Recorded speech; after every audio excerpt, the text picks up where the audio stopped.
ঈদের ছুটিতে বান্দরবানের আলীকদম উপজেলায় পর্যটকদের ঢল নেমেছে। ঈদের আগে থেকে শুরু হয়ে এখনও পর্যটকদের আনাগোনায় মুখর এই এলাকা।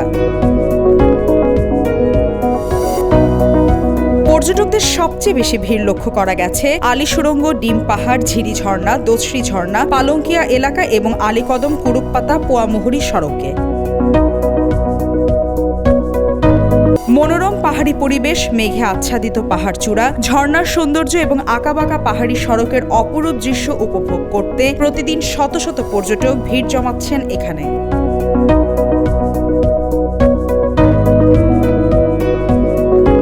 বাংলাদেশের মধ্যে সবচেয়ে সুন্দর এলাকা, পর্যটন কেন্দ্র যে বান্দরবন ঘুরে নাই সে সারা বাংলাদেশ ঘুরে নাই। এই কথাটাকে আমি যথার্থ বলবো, কারণ বান্দরবন এত সুন্দর এখানে যে কোনো মানুষ হোক সে অসুস্থ, হোক সে সুস্থ, হোক সে মন খারাপ, যেটি হোক না কেন, বান্দরবন আসলে তার মন ভালো হয়ে যেতে বাধ্য। এক সাইডে মেঘ আর মেঘ, এক সাইডে আরেক সাইড হচ্ছে পাহাড়।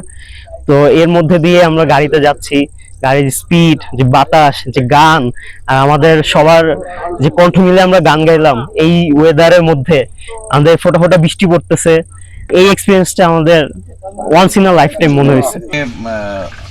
এর যে পরিবর্তন, মানে প্রতি মিনিটে মিনিটে যে পরিবর্তনগুলো, এগুলো আসলে অসম্ভব রকমের মন টানে, ভালো লাগে। আমার মনে হয় যে এখানে এত কষ্ট করে বাড়িতে যাই, তারপরেও আমার বাসায় ফেরার পরে আবার এখানে আসলে পরে মনে হয় যে না, কখনো পাহাড়ে আসবো না, কিন্তু বাড়িতে ফেরার পরেই আবার 1 মাস 2 মাস পর আবার মানে মনে টানে, পাহাড় না আসতে বলে আর ভালো লাগে না। পর্যটন সংশ্লিষ্টরা জানান, পর্যটকদের আগমন উল্লেখযোগ্য হারে বৃদ্ধি পেয়েছে। এতে হোটেল, রেস্তোরাঁ, পরিবহন ও ক্ষুদ্র ব্যবসায়ীদের মধ্যে প্রাণচাঞ্চল্য ফিরে এসেছে। অনেক আবাসিক হোটেল ও কটেজে আগাম বুকিং এর কারণে কক্ষ সংকটও দেখা দিয়েছে। ঈদুল আজহার ছুটিতে, লম্বা ছুটিতে অনেক পর্যটকের ভিড়। আমাদের এখানে আবাসিক একটা রুম খালি নাই।